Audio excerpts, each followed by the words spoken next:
What if I told you that your emotions don't just change your life, they change your cells?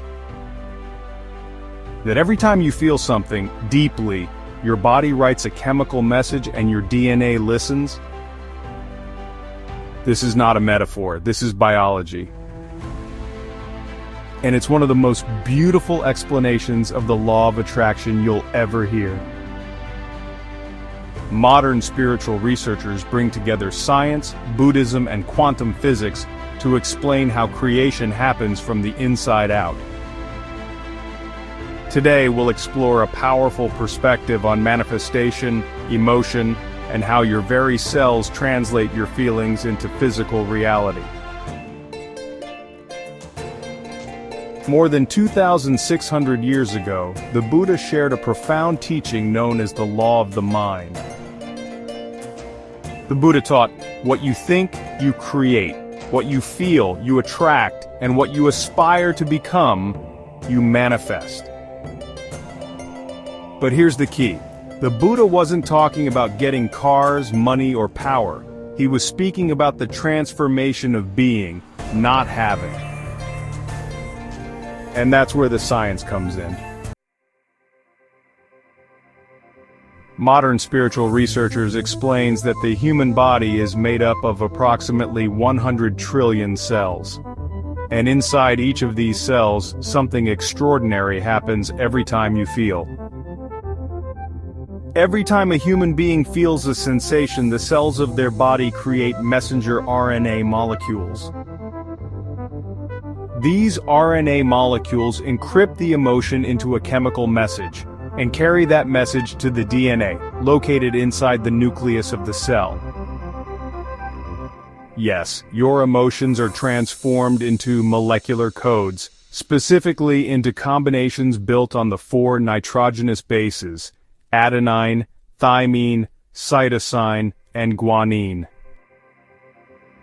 Every time you feel something, joy, fear, love, or pain, the messenger RNA captures it and delivers it to the DNA as a coded instruction. If you feel that emotion strongly and consistently, your DNA begins to register it as truth. It becomes part of your biological reality. Let's take an example. Imagine someone receives a cancer diagnosis. They begin treatment, but also, they start to dream of healing. Not just hoping, but feeling deeply the sensation of being healed. That dream becomes a mental plane. And when the person feels it strongly enough, the RNA messengers in the sick cells receive the message from the I, that subtle inner voice saying, I want to heal, I choose to heal. Then what happens? The RNA starts writing new codons, replacing the damaged codons with healthy ones. The genetic script begins to change, and the body begins to heal.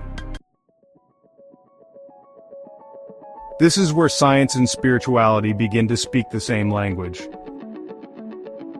You may have heard of quantum physics, the branch of science that explores how particles behave on the tiniest subatomic levels. And one of its most astonishing revelations is this. The observer affects the outcome. What you expect influences what happens. Now imagine applying that to your own body. When you feel something in your imagination, vividly, consistently, and with emotional intensity, your body doesn't just observe that emotion, it believes it. And when it believes it, something magical happens. Your biology responds. The messenger RNA, which was carrying the feeling you generated, interprets this imagined state as truth. It begins to alter the genetic language inside your DNA. This is no longer theory, this is internal evolution. In other words, you don't wait for the healing to feel whole. You feel whole first, in your imagination, in your energy. And then, the healing begins to manifest physically. This is the inverse of how most people live. We wait for the evidence before we believe. We wait for the result before we celebrate. we wait for the healing before we feel peace. Many great spiritual teachers and quantum scientists reminds us you don't wait for the body to heal to feel healed, you feel healed first, and that feeling is the instruction your body has been waiting for. When the feeling of being already healed becomes real within you, not as a wish but as a present emotion, your cells no longer see it as imagination. They see it as reality, and they begin to reorganize accordingly. That's the collapse of the wave in quantum physics, when energy becomes form, when possibility becomes matter, when your inner vision crystallizes into the outer world. It's not magic, it's not fantasy, it's the physics of conscious creation, anchored in biology, activated through emotion and directed by your awareness. Imagine someone tells you, "You're beautiful." If you believe them, your brain responds by releasing peptides, neurochemicals that make you feel good. Now someone else tells you, "You're ugly." If you believe that instead, your brain releases a different set of peptides, ones associated with anger, shame, or sadness. The brain doesn't care what's true. It only follows the emotional signal it receives. That signal activates the hypothalamus. The hypothalamus sends those chemicals into your bloodstream, and every cell in your body begins to respond to that belief. This is the science behind the law of vibration. Yes, this is the law of attraction, but not in the way it's often sold or simplified. It's not just about manifesting things like cars, relationships, or bank balances. It's about refining your frequency, elevating your inner being, and becoming more aligned with your true essence. Because you can apply this law to attract material things. But if your intention is rooted in greed, ego, or the desire to dominate, you risk corrupting the very system that sustains your soul. One thing becomes clear in the teachings of spiritual science and quantum thought. In the spiritual world, there is no money, but everyone carries the records of who they truly are. These records are not stored in your wallet.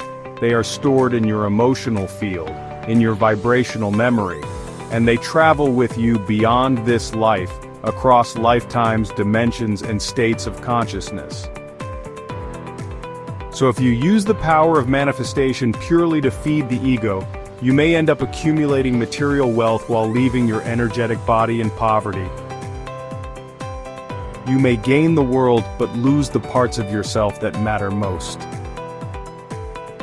On the other hand, if you use this power with awareness to cultivate love, truth, healing, and service, then the law of attraction becomes sacred. You're no longer creating from lack, you're creating from wholeness. And when you give your best to life, life naturally responds with beauty, alignment, and abundance, the kind that can't be counted, sold, or taken away. You can apply it to material things, but if you do so from a place of greed or ego, you may corrupt your own inner system. In the spiritual world, there's no money, but everyone carries the records of who they truly are. Those emotional records, your codes, remain with you beyond this lifetime. You are the brush, you are the paint, you are the artist, and you are the canvas. Your thoughts create, your emotions attract, and your aspiration becomes your embodiment. So use this power not just to get more, but to become more. To heal, to love, to evolve, and to be a beautiful presence for the world around you. If this message touched your heart, comment below. I choose to co-create with consciousness. And if this video helps even one person, then it was absolutely worth creating. Because our true mission here is to remember who we are, and to help others remember too.